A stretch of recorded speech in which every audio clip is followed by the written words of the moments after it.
това искам да ви кажа, че в Светото Евангелие на Йоанна, глава 3, стих 16, е казано: Господ толкова обичаше света, че даде своя единороден син, за да не погине никой, който повярва в него, а да има вечен живот. И това е златният стих на Библията.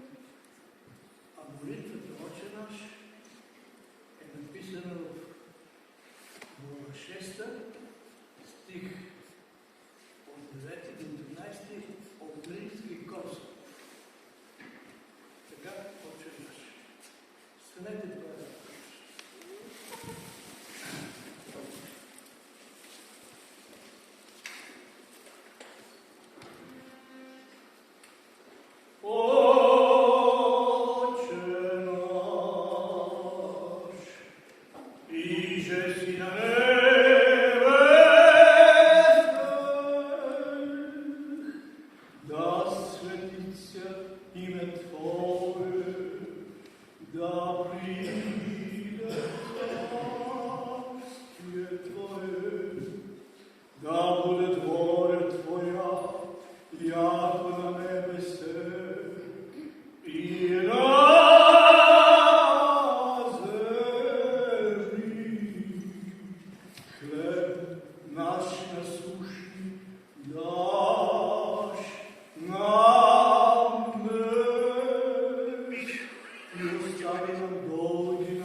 И сега, понеже има деците, ми се иска да кажа и тяхната молитва.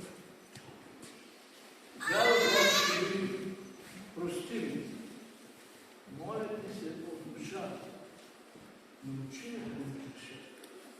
Дай на мамо, дай на здраве, сила и любов на всички братя и щастие на цялата. Амин.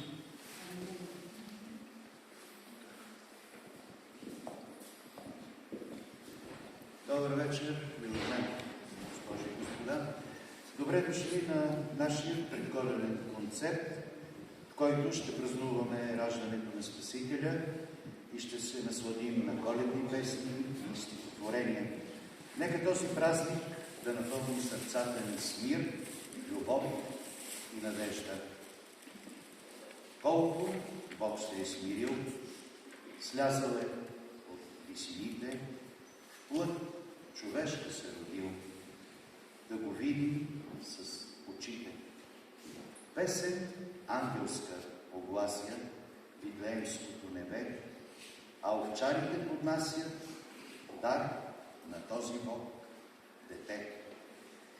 Скъпи гости, тази вечер сме благословени да споделим празничната радост с талантливи изпълнители, които чрез музика, слово и молитва ще ни въведат в тайнството на Рождество Христово. Искам да ви представя и участниците. В началото ще чуете най-малката участничка Божидара Нешева. Божидара е едва на 4 години, но вече с удивителен усет за музика и сценично присъствие. Тя ще ни зарадва с едно кратко, но много специално изпълнение, изпълнено с детска чистота и радост, които само най-малките могат да донесат. Веднага след нея ще се включат талантливите деца от Светно училище Димитър Маринов. Тези малки изпълнители с тяхната енергия, радост и искрена вяра също ще ни помогнат да се потопим в духа на предстоящия празник.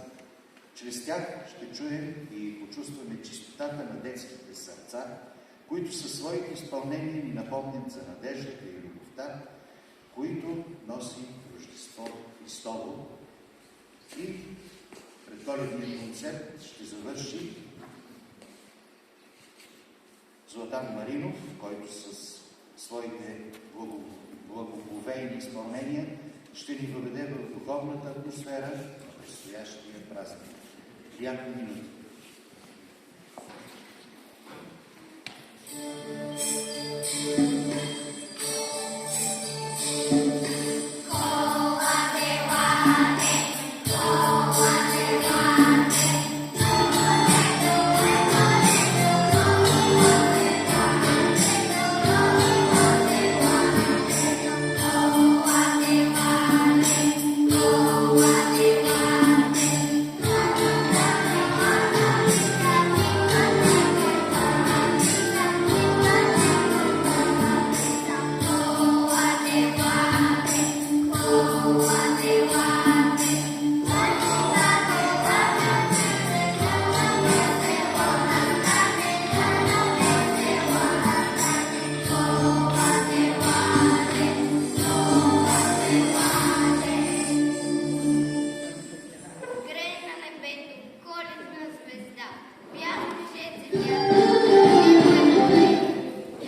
тази програма, която изнесоха пред нас, така дадоха предпразненство на светлина, която именно носи Рождество Христово. Искам така да им пожелая не само по Рождество Христово да славят Христос, а винаги да го славят и да го търсят, защото сам Христос казва, че на такива като тях, именно децата, е Царство Небесно.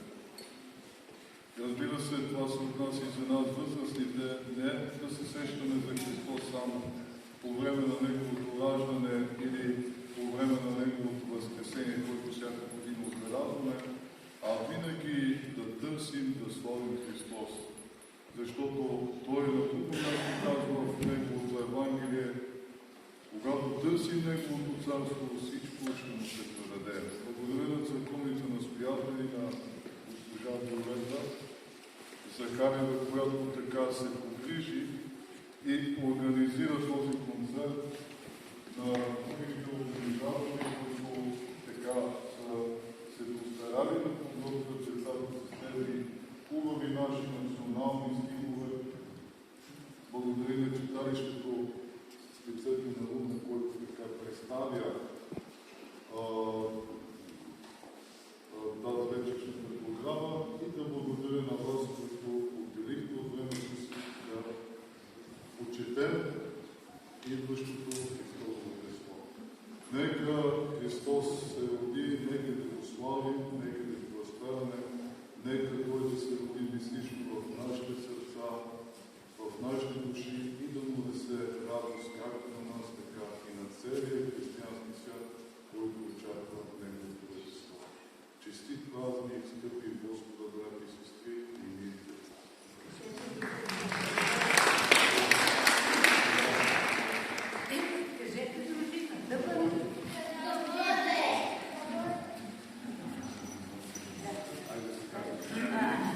Дечицата малко са неволни, отсъстват и затова не знае какво е също следва, но се